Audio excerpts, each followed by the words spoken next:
going to make an arugula, pear, goat cheese, and balsamic vinegar salad. An amazing pairing of cheese and fruit. It's a combination that's absolutely to die for. To assemble this salad, it's really quite simple. We'll take a little bit of balsamic vinegar and we'll just drizzle it over the top.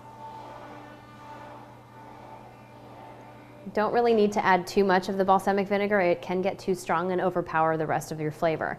And then we will add our pear. And I like to use large slices, but you can always chop it up. And then we can crumble it up a little bit. Sometimes it comes out in one large mass, and we want to really be able to put that all over our salad. Okay? And then we'll take a pair of tongs, and we'll just toss everything together. Arugula is really nutty. It really has a nice sort of walnut flavor to it. So it's a really nice addition to the flavors in this salad. And then we'll plate that, and we'll be all done.